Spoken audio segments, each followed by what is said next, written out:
Hey, what's up? I'm going to tell you the one thing that made me improve. And it's a mixture of a lot of things, but there was one thing that ultimately kind of pushed that all the way through. Um, so when I was starting out, I started out late. I started out drawing when I was 18, and I thought I was completely, late into the game. A lot of people started when they're 5 years old, and I just wanted to catch up to everybody, and I didn't know how to do that. I went to junior college, regular college, and their art classes were horrendous. The teacher didn't even know how to draw. It was just awful.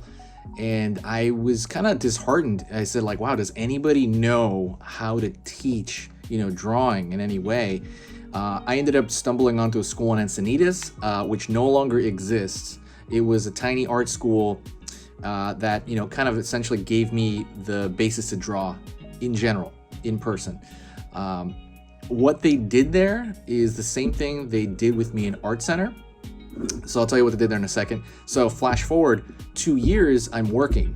So it went from nothing to working in 2 years in art.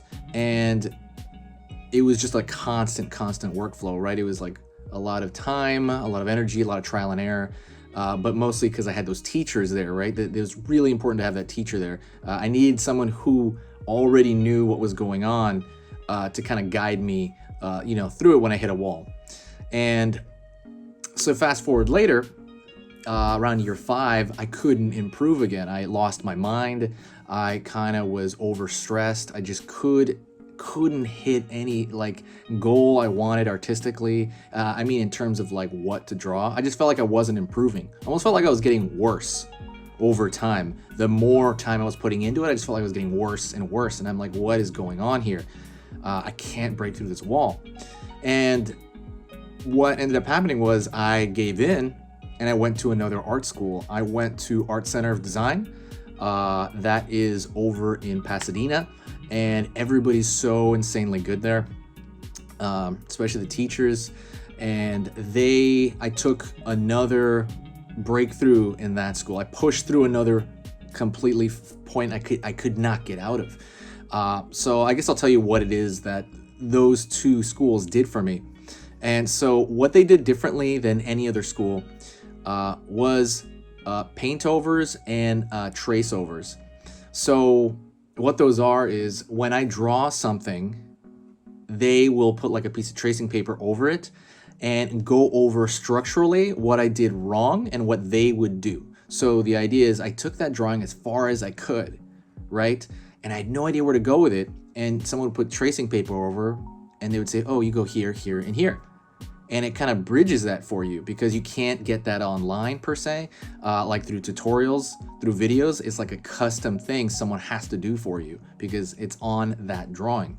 And that is what the first school did for me. That's where I had that initial jump really fast. And it kind of just cuts through a lot of years. And then it also happened with Art Center. They did paint overs, essentially. It was a digital file on Photoshop, and I would do a painting again as far as I could take it. I'm like, I just didn't know where to go on this certain painting. And they would put a layer on it and paint it, paint over it. And it would be like, whoa, like fresh air for me. I'm like, whoa, like I'm actually pushing through something I've never seen where I couldn't see that doorway. They show it to me. So fast forward after that, I hit this point around, I think, year 7 or 8, and I had been through some other companies, and I truly felt like I could draw whatever I wanted to. I felt like for the first time in my life that if I wanted to draw a shark or a crocodile, I could get a picture, analyze it, get different photos, really analyze the shark, study it, and then I can draw it. And I could realistically draw anything I wanted. And that feeling is amazing. I know it's just the greatest feeling ever where you can create little ideas. I love drawing monsters, as you could tell from my Instagram. I love drawing monsters. Almost all of that is out of my head. But that is kind of what I'm gonna start doing as well for people. moving the camera, sorry. That is what I'm gonna start doing. So I have a Patreon.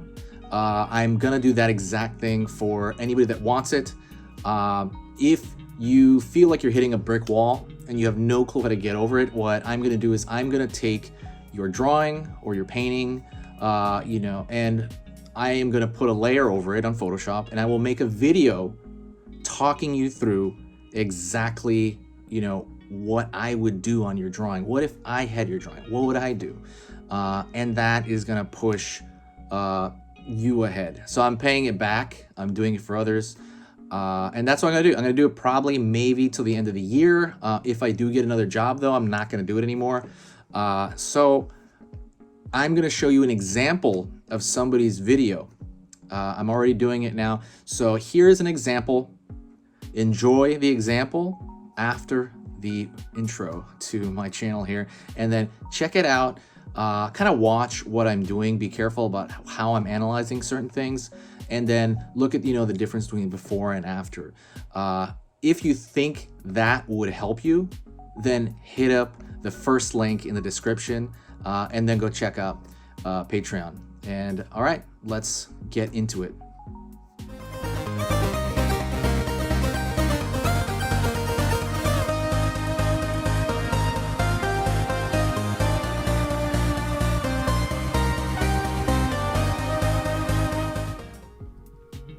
Hey Dan, what's up? I thought it'd be easier to respond through voice. Sorry, it took me a while, but a lot of stuff's going on in the world. So this is kind of one of the first times I'm looking through this, so a lot of this is going to be like pretty much the first time I'm thinking it. So this is kind of the first time I'm going through some of your work, and I'll give you just my general thoughts. I really love the dark line thing that you put. If anything, you're I don't think you're heavy-handed, because some issue that people have would be getting like being too shy about it, being too light. But you don't have that issue at all. If anything, you might be heavy-handed, but I wouldn't even really think about that right now. This reminds me of a sticker design. I really like this a lot. That one's really cool too. I really like the way you handle that. I would say for this one, watch out for the line weight on. So if you look at his triceps, they look a little bit like the line on the triceps is thicker than all over, and I think it's a little bit too thick. That can be a technique, but I think a little bit too thick. But it's not. But overall, it's really good. I really like this. I think this is from one of mine, maybe, possibly. If not, my mistake. It's really good. Faces are cool here. I like the Predator a lot. This one, I'm going to go over this one specifically. I think the biggest thing that you might have would be structure, and I'm going to go through that on Photoshop here. So let's go into one of these faces here. And a lot of this I'm just kind of going over for the first time. So this is a skull, and he's also making an expression. I don't know the reference. I don't know if this is from one of mine or something. I'm not sure, but I'm just going to act like from the drawing. So one thing that this thing has is not that much structure. His head looks a little plastered down, and that might be because he's making an expression, but I still think it looks like squished Play-Doh. So you want to give him a little bit more angles, I'm kind of going in this just the way I would, I guess. And I'm just giving him slightly more angular features on the outside. And the reason to do that is because you want him to feel like he's there, like it's a 3D, like it's in 3D, like it's there, like it's structured. He just looks too Play-Doh-y right now, and real skeletons tend to have a lot more structure to it when you look at real skeletons. So he's making an expression right there, drawing these little lines here. He's kind of placing it in there. So his face, his eye as well, I would say his eye, especially the eye socket, is lacking a little bit of structure, so you want to pull that back. And one thing I would do, a second. Oops. So one thing I would do is I would look at real skull. I'm sure you might have been looking at real skull, but see, I would say that angle, if you look at it, let me turn this off. See how it pulls back a little bit?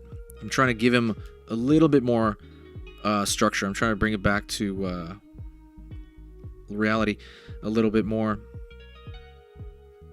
right here with his nasal cavity, I think it's too far forward. It looks like he has the nasal bone's just too far forward, in my opinion, for a skull. So I would move it back to here somewhere. And then you can either make this far side. You can make the far side the cheekbone over there, which is a zygomatic arch, or you can just make it like nothing. Right? But I'm going to draw the cheekbone over there because I like that. So one thing I talk about a lot is I talk about thinking in 3D.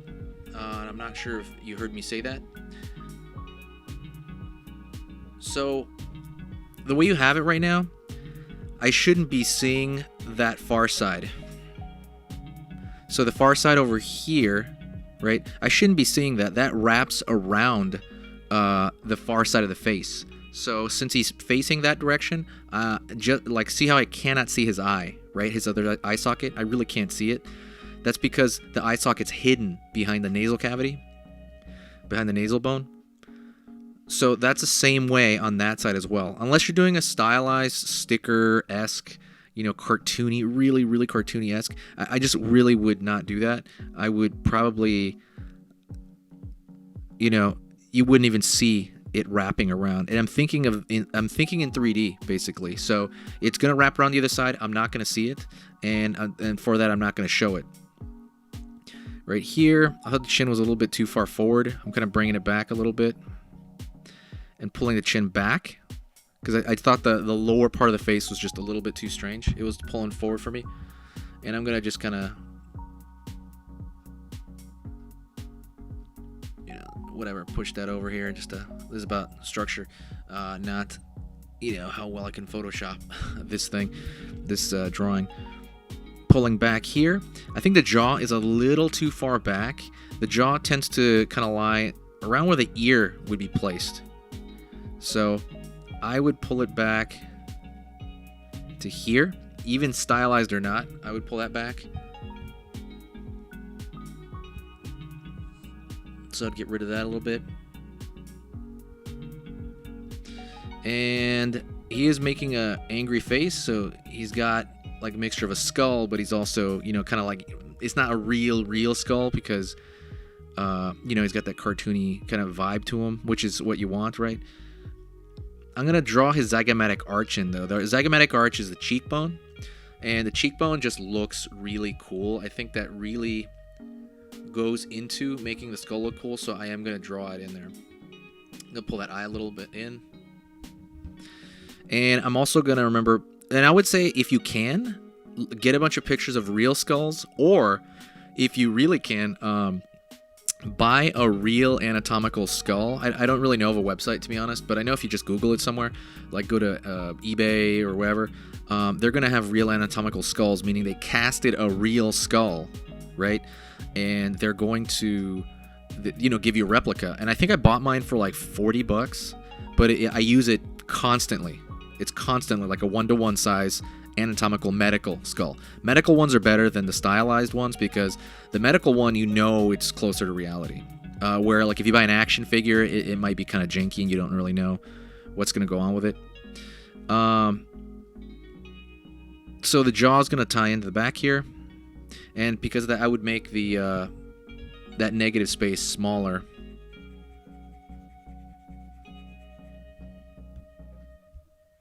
Oh, okay, so I was gonna say there's an area right here, a negative space behind the eye socket, and that what that does is it straps in. There's a muscle up here.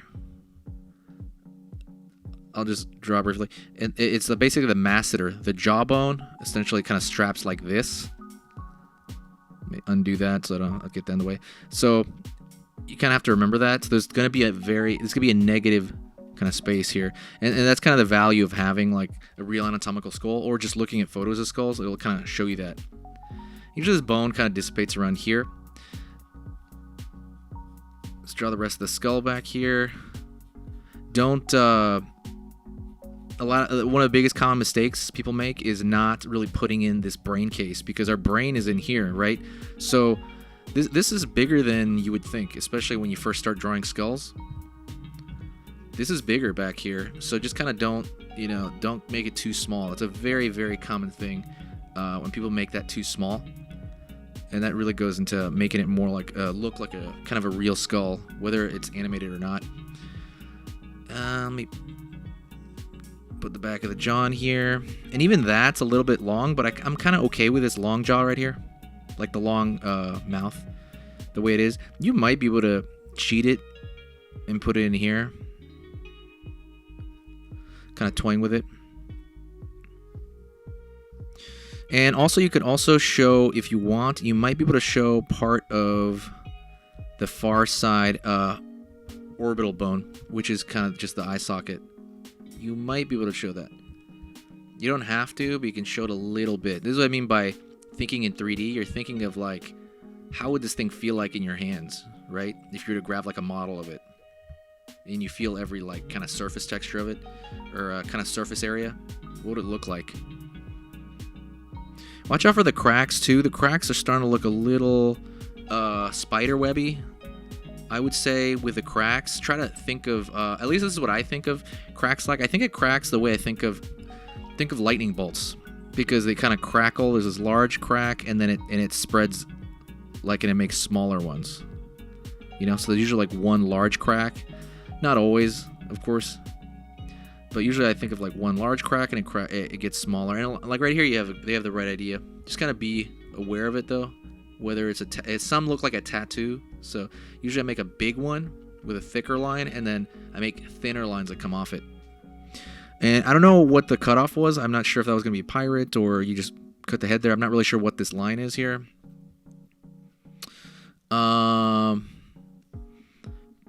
And then there's also a small bone here. I forgot what it's called, but there's a small bone at the back of every skull. I guess where there's attachments going on, like, you know, in real life. And so I usually put that small shape back there. But anyways, that's just a few things. I like the teeth here. That's another thing. Be aware of how jaggedy some look. Because this tooth right here, when you look at the gum line, it's coming out of nowhere. You know what I mean? Be aware of where that tooth is coming from. Broken is good, but, you know, like, make sure, like, if it's broken, would it be completely fallen off? You know what I'm saying? Just kind of like think of the logistics. Think of kind of certain things like that. Other than that, let me see. Let's see the old one. See, you have the, oh wait, I did 2 layers on that. Let me merge these layers so you can I can see the. You can see a little bit. Let me see, merge down. Okay. So yeah, so I have that original right there, and then kind of like a little bit more the way I would draw it. And I would draw over here like the chin as well. But I can tell you're already pretty good. Just kind of, you know, keep it going. Mostly the structure. I would say the structure is a big thing. So I would say like learning the shapes of the skull, unless it's supposed to be completely like overly cartoony. But even if it's cartoony, unless it's you know, Day of the Dead, I would kind of like err on making it look more like structural. Like usually the eye sockets are, if anything, they're a little bit more of like a rounded square, you know? That's kind of it. Watch your structure. You already have a really good idea of... see, I would have to... See, that'd be like a whole other thing right there. So I'm just not going to go into that, because then I would just do the same thing. So I would... In terms of practice, I would say literally draw like an actual skull, like draw from it. And I don't mean like stylize it. I mean literally just draw a skull from. And I know that might be boring. They look cool anyway. But if you're drawing from that, it's going to teach you the anatomy of that, and it's going to teach you a lot of structure too from drawing like from real life. Unless, you know, if you don't do that already, do it.